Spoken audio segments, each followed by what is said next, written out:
wanda ya ce register or leave ko kuma ya ce know your tenant ko know your resident, shi ne kawo wannan ka'idar wanda ya bada wasu kwanaki cewa duka mutanen da suke arewa a nan wato su je su register kaza wanda bayan an samu backlash daga arewa abin ya zo bai cimma ba. This lawyer is confirming what Rabiu Kwankwaso said in the other interview in response to Professor Yusuf's accusation of Peter Obi that Peter Obi, when he was governor of Anambra State, that he issued ID cards to northerners, that he even chased them away. Kwankwaso in his response said that it was not Peter Obi, rather it was Imo State when Rochas Okorocha was the governor, that he went there physically, met with the governor, and they eventually laughed it off. As you can also see in this newspaper publication at that time, how the Senate reacted to Rochas Okorocha's proposal to issue ID cards. So this lawyer just confirmed it here.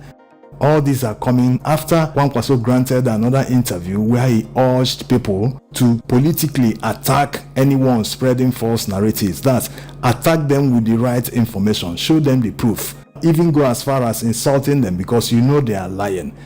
So after the evidence provided by this lawyer and Kwankwaso, one would have expected the Prof to at least hold another interview and apologize to Peter Obi and Nigerians. Apologize to them that, hey, he must have missed the information, there was a mix-up somewhere.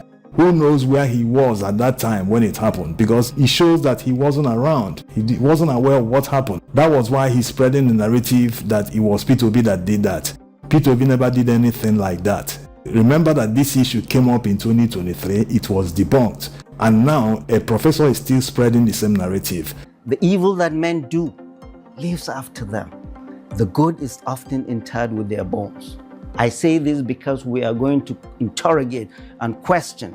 We, that is the Muslim North, northern Nigeria, will interrogate Peter Obi's tenure when he was the governor of Anambra State, what he did to northerners in 2022. We all know that. He deported them. He even made them have an ID card, their names, where they are from, what their occupation is, in this Nigeria that we live. There's been a lot of reporting about how that has been exaggerated to reflect him in a negative light. It is true. Did he not? It is the same Kwankwaso that have had to fly to Oka, go and sit with them. I say, be careful. I have more Igbos in Kano, living in peace, then there are northerners throughout the southeast. So you better be careful. The same. So he will come to the north now and explain to us. And that is why Kwankwaso is the vehicle to sell him to the north. But we have his record to interrogate what he did to northerners when he was the governor of, because if you ask him, I've seen a lot of his interviews, when he's asked, what is your manifesto? He says, I've done it in Anambra.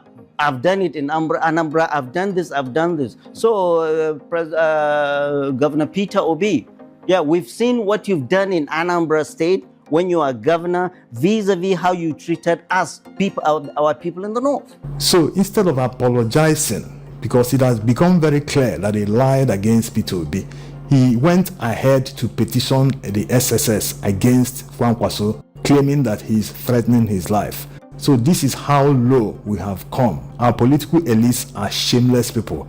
How can a professor be involving himself in this kind of petty politics? You can now see that all their minions, all their supporters, the narrative they spread, come from the top. Yes. If a prof can say this on national television and he has now been presented with evidence, he's supposed to go back on air and apologize and say he got things mixed up. No one is perfect. If he does this, he will even gain more respect from people. But no, he's interested in pulling people down, spreading false narratives against someone that is contesting the presidential election. That means he has an agenda. He wants to pull the person down. But the reality is, northerners are not buying it anymore.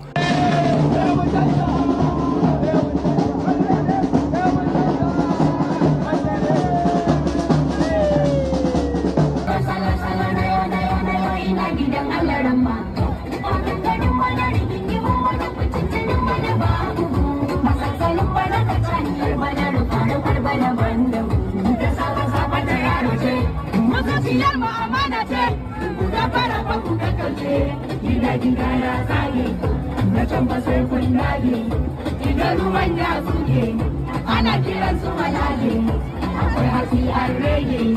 The Obi Kwankwaso ticket is moving like wildfire in northern Nigeria. You see, most Nigerian politicians can't read the room. Even if you have an agenda, you must make sure that your agenda is tailored towards the trend. If you see majority of the people are moving to the right direction, you don't want to promote an agenda that is tilting towards the left. It will be difficult for you to market it. It's as simple as that. So it's better to always find a middle ground. If you see you cannot convince majority of the people, find a way to at least fit into the system. They see themselves as middlemen between the government and the people. If the government wants access to the people, they are the middlemen that take the government contract, or anything the government wants to do, they are always there trying to be involved in everything. Now, if the people support politicians like Rabiu Kwankwaso and Peter Obi, who you know their kind of politics, retail politics, they move with the people, they interact with the grassroots directly, not through any middleman. If they eventually win, that means the people will now have direct access to power. They do not need to go through any middleman in order to access the presidency or people in power. Yes, that means their job will be over. They will no longer be in business. The reason people respect them today is simply because they see them as that middleman who they have to go through in order to access power. When they no longer need these middlemen, that means it is over for them.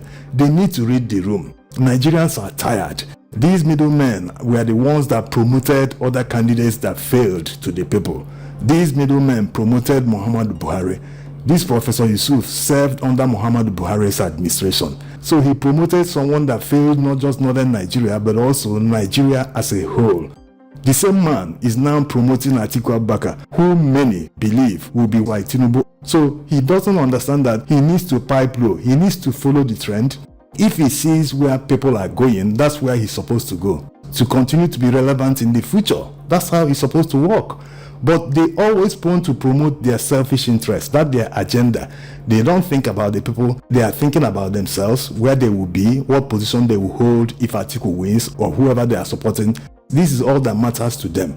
That's why they are focused on Rabiu Kwankwaso, because they are seeing now that by 2031 that he will be the biggest politician in the north.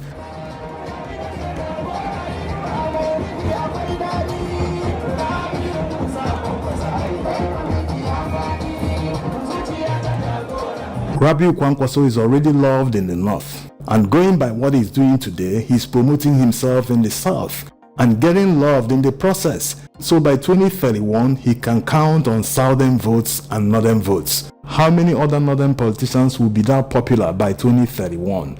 Remember, Atiku used to have this kind of popularity in the south, but he has overplayed his hand, contesting every time. He has no regards whatsoever for southerners. That's why people are turning against him today, especially when someone like Peter Obi is on the ballot. Many people in the south are not going to leave a Peter Obi and vote for Atiku Abubakar.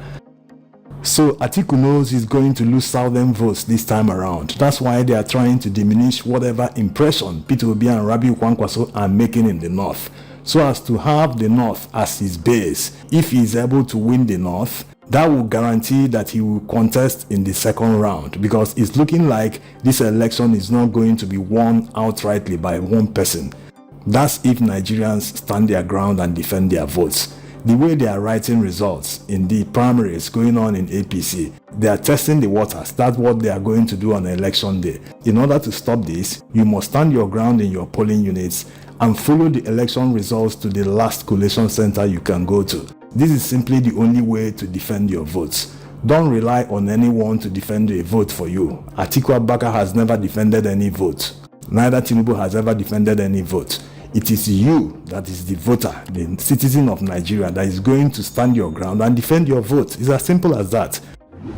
So in conclusion, Professor Yusuf should come down from his high horse and apologize to Peter Obi. No one is perfect. Nigerians will see it as an ordinary mistake he made. As a matter of fact, it is Peter Obi that should have petitioned him to SSS or even charged him to court for defamation. It never happened under him. But here we are, a professor that is supposed to know better is spreading false narrative against Peter Obi. And when Rabiu Kwankwaso corrected him, instead of him to take that correction, he's now reporting and petitioning the SSS. Thanks for watching.